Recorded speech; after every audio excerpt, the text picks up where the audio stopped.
Chicos y chicas, bienvenidos a un nuevo vídeo de pesca sencilla.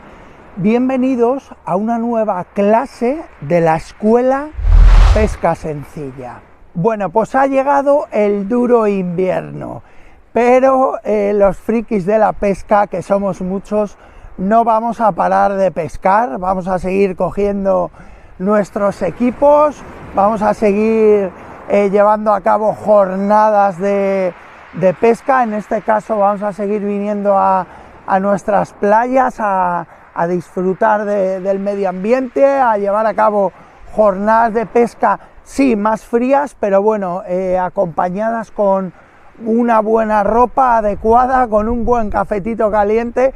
Podemos seguir, ¿por qué no?, llevando a cabo estas jornadas de surfcasting. ¿Cómo poder lidiar con la pesca en estos fríos meses de invierno? Unos os estáis preguntando, bueno, ¿qué aparejo pongo? ¿Qué cameta? ¿Qué cebo? ¿A por qué especies tengo que ir en estos meses fríos para poder sacar provecho de estas jornadas invernales? Es por eso que quiero llevar a cabo esta clase. La vamos a titular Jornadas Invernales de Surfcasting. Como es un tema que da para mucho, tiene mucha chicha, podíamos sacar, si ahondamos en ello, bastantes clases. Voy a intentar ser escueto, corto, dividir esta temática en una primera parte y en una segunda parte, pero quiero ir al grano, quiero ir a lo que creo que son los datos fundamentales que tenemos que tener claros a la hora de llevar una jornada de surfcasting en invierno. Sé que muchos, cuando escuchéis la clase, vais a decir, Luis, pues se te ha olvidado hablar de este tema. Mira, yo también considero que este otro tema, este otro punto es importante. Lo sé y soy consciente, pero como os digo, es un tema que da para mucho. Hay muchísima información en internet. La verdad que yo, cuando empecé a pescar en invierno, no tenía base ninguna, absolutamente carente de cualquier lógica estaba yo, y la verdad que no encontré ningún vídeo como este. A mí me hubiera gustado tener y haber encontrado un vídeo como este. Primero y fundamental, que tengamos claro que el comportamiento de los peces en invierno varía, tanto porque tienen más escasez de alimento como por la temperatura del agua, y eso repercute en el comportamiento de los animales. Que disminuyan la actividad no significa que hibernen como los osos, para nada. Ellos necesitan sobrevivir, y a pesar del duro clima o de que las condiciones son un poco más adversas, necesitan alimentarse y lo van a hacer. Todos somos conscientes de que en los meses invernales vamos a notar una disminución de especies y de actividad de los peces en nuestras costas, pero eso no significa que desaparezcan. Al revés, si somos un poquito cuidadosos y conocemos un poquito la costumbre de los peces y cómo poder adecuar nuestros equipos a las condiciones meteorológicas, podemos dar con peces tan divertidos y combativos como el sargo. Podremos pescar las ansiadas y codiciadas lubinas. Podemos dar, ¿por qué no?, con alguna dorada de porte, porque no se pescan tantas en invierno, pero sí que he de decir que por norma general en invierno las capturas son menos, pero de mayor porte. Podemos dar también con algún verrugato, con especies que en estas fechas se acercan a nuestras costas. Y no será hasta mediados de marzo que volvamos a ver a estas especies que han migrado, se han alimentado y se van con el frío a aguas más profundas, donde la temperatura del agua sube un poquito y ellos están un poco más cómodos. No obstante, como os digo, los frikis de la pesca buscamos seguir pescando y hay que dar y conocer a los peces y a las especies que vienen a visitarnos. El invierno en el surfcasting es sinónimo de temporales, de olas, de frío, de mar de fondo, de algas, que muchos de vosotros me habéis preguntado en algún vídeo cómo podemos librarnos de las algas. En esta clase no, en la siguiente trataremos con ello. Por norma general, aquellos que ya llevamos un tiempecillo haciendo surfcasting invernal, lo primero que tenemos que tener en cuenta es subir los diámetros, tanto de la línea madre, es decir, del hilo del carrete, como de las cametas, de los hilos que van a nuestros anzuelos, por la sencilla razón de que el mar está bastante más movido durante más días y eso evitará enredos. Tened en cuenta que cuanto más fina, más lacia y más sedosa sea una línea, más va a tender a liarse, más va a tender a embrollarse y a enmarañarse. Para evitar esto, como os digo, subiremos los diámetros. Más diámetro significa menos flexibilidad y menos torsión, con lo cual la línea volverá sobre sí misma y eso evitará muchos enredos.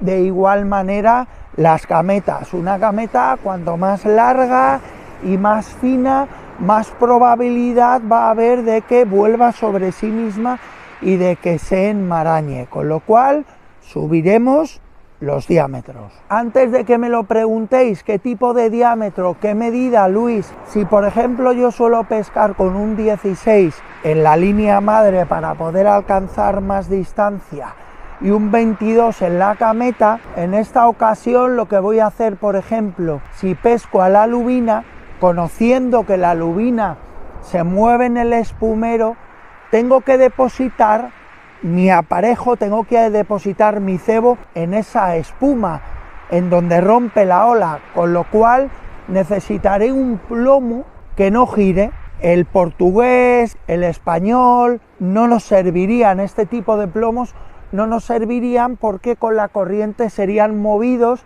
y estaría moviéndonos el aparejo constantemente. Para evitar esto pondremos el archiconocido plomo de grapa. Si tienes alguna duda sobre el tipo de plomos, te voy a dejar por aquí arriba una clase del curso anterior que trata sobre ello para que puedas entender un poquito más. Mimetizado para que el pescado no lo vea y demás. Hay también otras formas que se clavan más. Esto para... Como os digo, el plomo de grapa lo que va a evitar es que en medio de la corriente se nos mueva el aparejo, con lo cual va a estar fijo, pero esto tiene un inconveniente. A la hora de nosotros recoger nuestro aparejo, de recoger nuestra caña y traer nuestro cebo, vamos a tener que desencallar este plomo. Si vamos con una línea muy fina, ¿qué es lo que va a pasar? Muy sencillo, no solo se nos va a liar el aparejo, sino que vamos a romper.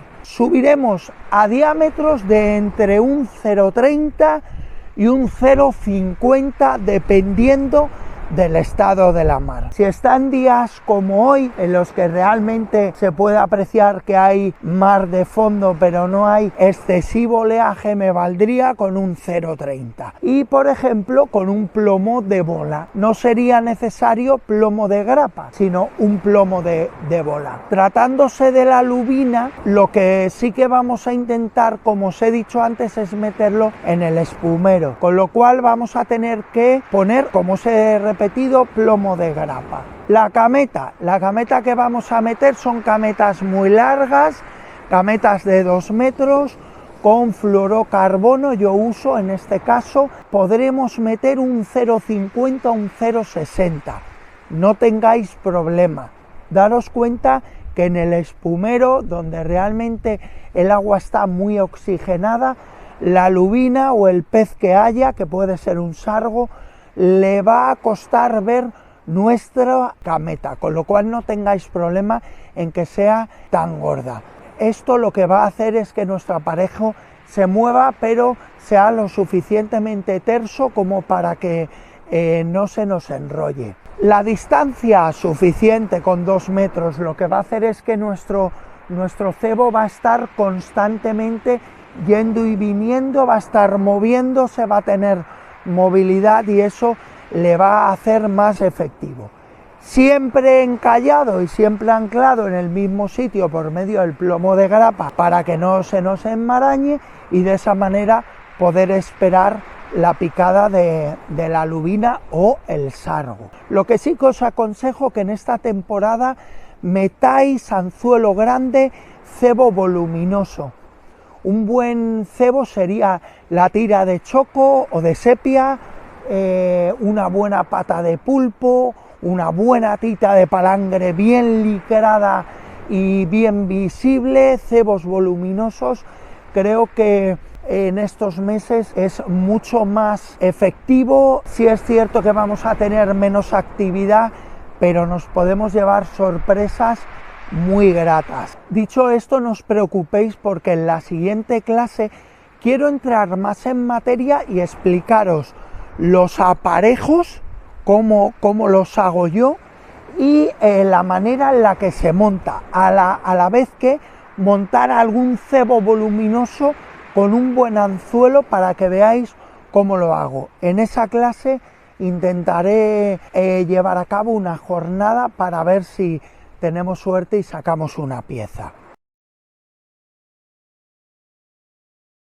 Algo muy importante que no se nos puede pasar es que en invierno hay más olas.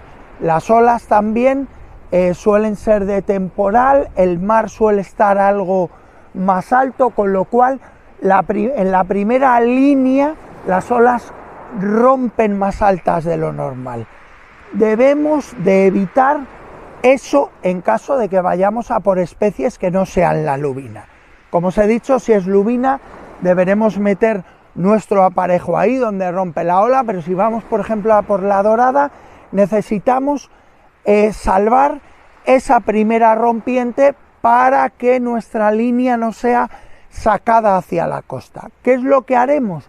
Intentaremos poner nuestro pincho o nuestro trípode en lo más cerca a la playa que el mar nos permita y lo más alto que se pueda, tanto en la pica como en el trípode. De esa manera estaremos levantando y acercándonos nuestros equipos a la primera rompiente de olas, con lo cual nuestra línea pasará por encima de esa ola, que es lo que tenemos que pretender. Esto también nos ayudará a salvar los focos, los posibles focos que haya de alga. Para mí, por ejemplo, finales de octubre, mediados de noviembre, antes de que empiezan a llegar los temporales a las costas, por ejemplo del Mediterráneo, que es cuando ya la dorada se suele ir, me gusta mucho pescar. En esta época me gusta mucho tentarlas, es una época en la que el pescado se está preparando para migrar. Por lógica, los pescados, igual que cualquier animal antes de hibernar, aprovecha a alimentarse, aprovecha sobre todo a comer cebos y alimentos suculentos, grasos, ricos en grasas, que tengan mucha caloría. ¿Qué es lo que os quiero decir con esto? Es muy buena época ahora para tentar a la dorada. El mes de octubre, mediados de noviembre, hasta esa fecha es cuando me gusta. Sí que he observado que cuando llega el primero o segundo temporal en el que ya empiezan a llegar las danas y todo esto, las doradas ya se marchan y desaparecen, como os he dicho, hasta mediados de marzo. No obstante, sí que comentaros que hay doradas que se quedan por la zona y hay doradas que obviamente tienen que seguir comiendo, con lo cual es muy buena época para tentarlas. Al igual que el sargo vive en nuestra costa, el sargo aprovecha los meses invernales para salir, comer. Ya sabemos todos que es muy glotón, y son los meses en los que yo he encontrado piezas de mayor porte en surfcasting, que es de lo que estamos hablando. Es muy buena época para tentar la lubina, muy buena época. En los meses fríos es muy buena época. La mejor época, me atrevería a decir, es diciembre, enero y febrero para la lubina. Ellas se acercan, hay lubinas de buen porte, y es ahora, chicos, donde tenemos que poner nuestra atención en adecuar tanto nuestros equipos como nuestra manera de pescar para poder tener alguna alegría. Ya os digo, las picadas no van a ser tan frecuentes, pero sí que cuando tengáis alguna os va a llenar de alegría, y en más de una tendréis una sorpresa. Esta clase os la he hecho a modo de introducción. En la segunda ya vamos a entrar con el tema de aparejos, cebos, mareas y cuáles son las mejores horas del día y los mejores escenarios para poder tentar a las especies que rondan nuestras playas. Espero que os haya gustado el vídeo, espero que me dejéis como siempre vuestro like y nos vemos en la siguiente clase. Como siempre digo, en pesca sencilla, marcarás picada. Cuidaros.